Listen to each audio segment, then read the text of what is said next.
ETF index mutual funds నేర్చుకుని stock మార్కెట్లో రాణించాలనుకుంటున్నారా? వెంటనే ఈ నెంబర్కి కాల్ చేయండి.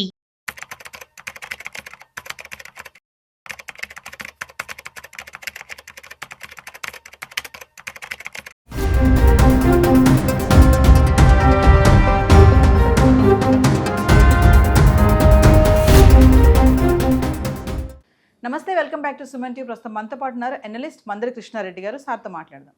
నమస్తే సార్. నమస్తే అమ్మా. సార్, అమెరికాలోని మయామి గిల్ఫోర్ట్ నైట్ జైల్లో జరిగిన సంఘటన చూస్తే ఎంత షాక్ అంటే, అమ్మాయిని చూడకుండా, అమ్మాయిని టచ్ చేయకుండా ప్రెగ్నెంట్ అయిందాము. అంటే అక్కడ వయసు కూడా చాలా తేడానే ఉంది. అమ్మాయికి 29 సంవత్సరాలు, అబ్బాయికి 24 సంవత్సరాలే. మామూలుగా జైల్లో ఇలా ఖైదీలు పెట్టినప్పుడు సార్, ఇప్పుడు మహిళా ఖైదీలు పెట్టినా, పురుష ఖైదీలు పెట్టినా, అంటే వాళ్ళ ఫ్యామిలీస్కి కానీ వీళ్ళకి వచ్చి అక్కడ స్టే చేయడానికి కానీ ఇలాంటి పర్మిషన్స్ ఉంటాయా? అసలు మరి ఈ జైల్లో జరిగినటువంటి ఈ సంఘటన గురించి మాట్లాడుకుంటే, అంటే అది ఎలా ఉందంటే చాలా ఆశ్చర్యం అనమాట. మామూలుగా మనం చూస్తూ ఉంటాం బయట బ్యాంక్స్ అనేసి, అంటే దానికి కూడా పనికి రాదు. ఇంక ఇది ఎంత తెలివిగా చేశారు అంటే ఒకసారి మీ మాటల్లోనే. ప్రపంచంలోనే ఒక అద్భుతమైన సంఘటన ఇది. అంటే వింతల్లో 7వ వింతకి 8వ వింత జోడించాల్సిన అవసరం ఉంది. ప్రెగ్నెన్సీ ఇంత సులభంగా వస్తుందా అన్న విషయం తెలిస్తే చాలామంది మహిళలు ఈ పాటికి ఎప్పుడూ ప్రెగ్నెన్సీ అంటే ఎవరికైతే పిల్లలు కలగడం లేదు, సంతాన సౌభాగ్యం లేదని బాధపడుతున్నారు, అలాంటి వాళ్ళు చాలామంది ఈ ప్రయోగం చేసి ఉండేవాళ్ళేమో అని మనకు అనిపిస్తుంది. ఇక్కడ జరిగింది ఏమిటంటే, ఆడ ఖైదీలు మగ ఖైదీలు ఆ జైల్లో ఉన్నారు. వీళ్ళకి సంబంధించినటువంటి వింగు వేరే ఉంది, వాళ్ళ వింగు వేరుగా ఉంది. కానీ ఈ రెండు వింగ్స్ ఎడ్జ్లో కలుసుకుంటాయి. అటువైపున ఆడ ఖైదీలు ఉండేటువంటి గది, ఇటువైపున మగ ఖైదీలు ఉండే గది చివరిలో రావడం వల్ల దీనికి వెంటిలేషన్, దాని వెంటిలేషన్ కోసం కిటికీలు ఏర్పాటు చేయడం జరిగింది. అక్కడ విండోస్ ఉన్నాయి, దాంతోపాటు జాలి కూడా ఉంది. ఒక మనిషి కనీసం చెయ్యి పెట్టి అవతల చేతులు కూడా టచ్ చేసుకోవడానికి వీలు లేకుండా శరీరాలు అవతల వాళ్ళకి వెళ్ళి వీళ్ళతో వాళ్ళు కనబడే అవకాశం కొంతవరకు ఉండొచ్చు, కానీ టచ్ చేయడానికి పాసిబిలిటీ లేదు. కానీ ఇక్కడ జరిగింది ఏమిటంటే, వాళ్ళిద్దరూ సంభాషణలో పడ్డారు. ఒకరు మంచి, ఒకరు చెడు, ఒకరు తెలుసుకున్నారు. ఒకరి మీద ఒకరికి ప్రేమాభిమానాలు కలిగాయి. అంటే ఇంకా అక్కడ ఎవరు లేరు కదా, ఎవరు వచ్చి మాట్లాడే అవకాశం లేదు, ఇంకెవరు పలకరించే అవకాశం లేదు. ఖైదీగా అంటే ఏమిటి, అన్ని స్వతంత్రతలను కోల్పోయి ఒంటరిగా జీవిస్తూ కష్టతరమైన జీవితం. అంటే మానవుడు సంఘజీవి.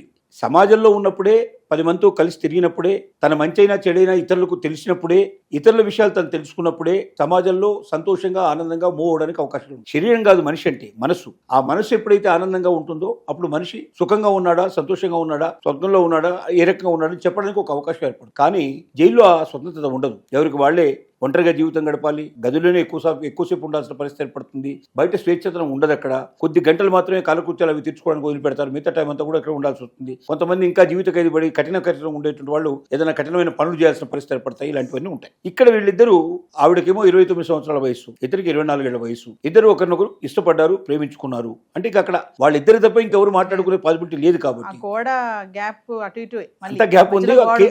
ఆ వెంటిలేటర్ వరకు మాత్రం కొంచెం ఇద్దరు కనబట్టేట్టుగా, అది కూడా ఏ జాలిలోంచి కనబట్టేట్టుగా ఉండే పరిస్థితి ఉంది అక్కడ సిచ్యువేషన్. సరే మాట్లాడుతున్నారు.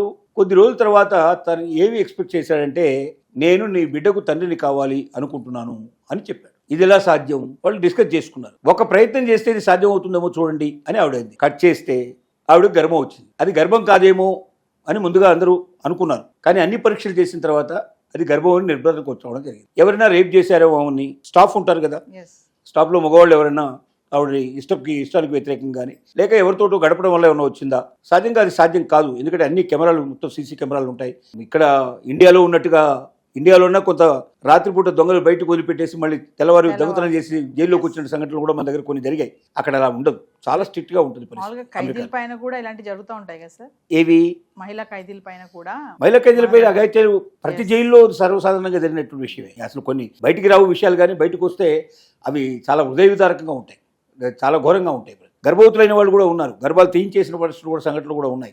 ఎందుకంటే చాలా మందిలో నీతి నిజాయితీ లేనటువంటి అధికారులు ఉండడం, అక్కడ కూడా పనిచేసేటువంటి మగ ఎంప్లాయీస్ ఎవరైతే ఉంటారో వాళ్ళు కొంతమంది తొందరపడటం కానీ, ఒక్కోసారి ఆడవాళ్ళ మీద కోపంతో వాళ్ళు చేసిన తప్పుల గురించి ఒక్కోసారి, అంటే వాళ్ళ ప్రవర్తన సరిగ్గా లేకపోతే కూడా వాళ్ళ మీద ప్రతీకారం తెచ్చుకోవడం, ఇట్లాంటి సంఘటనలు చాలా జరుగుతాయి. ఇక్కడ జరిగిన విషయంలో ఏంటంటే అవన్నీ ఏమీ లేవు.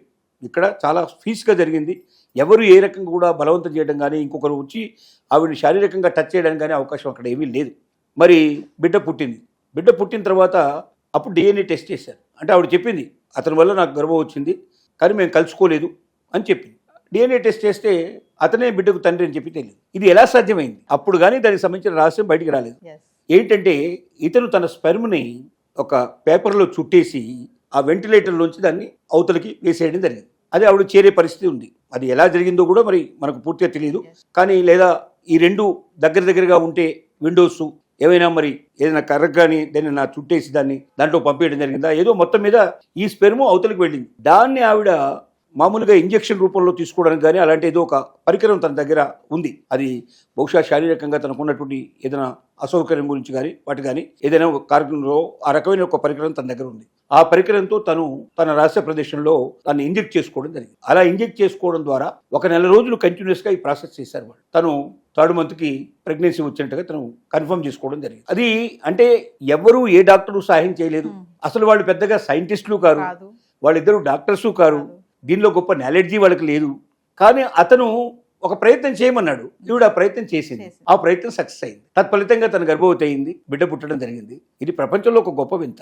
ఇంతవరకు ఎక్కడా కూడా ఒక డాక్టర్ల ప్రయత్నం లేకుండా, ఒక ప్రత్యేకమైన పద్ధతిలో చేయకుండా, ఊరికే విడిగా ఇద్దరు మనుషులు, ఒక ఆడ ఒక మగ కలిసి వారిద్దరు కూడా శారీరకంగా కలుసుకోకుండా ఒకరి అంటే మగవాడి స్పెర్ము ఆడవాళ్ళ యొక్క రహస్య ప్రదేశాలకు వెళ్ళి అక్కడ గర్భవతిని చేయగలిగేటువంటి పరిస్థితి జరగడం అనేది ఇంతవరకు ప్రపంచ చరిత్రలో ఎక్కడా జరగలేదు. యాక్చువల్గా దానికోసం పెద్ద ప్రాసెసే ఉంటుంది, చాలా పెద్ద ప్రాసెస్. అలాంటిది ఇక్కడ ఎటువంటి ప్రాసెస్ లేదు, ఎటువంటి మెకానిజం లేదు, టెక్నికల్ లేదు, ఏమీ లేదు. చాలా సార్లు ఒకవేళ భార్యలు ప్రెగ్నెన్సీ కాలేని పరిస్థితులు ఉన్నప్పుడు భర్తకు సంబంధించిన స్పెర్మ్ తీసి కూడా ఇవ్వడం అనేది కూడా జరుగుతుంది. అలా కొన్ని చోట్ల ఇప్పుడు జరుగుతున్నటువంటి పరిస్థితులు మనకు కొన్ని ప్రాసెస్లో అట్లా జరగడం కూడా ఒక రకంగా జరుగుతుంది. లేదా స్పెర్మ్ బ్యాంక్ నుంచి తీసి కూడా ఇవ్వడానికి పాసిబిలిటీస్ ఉంటాయి.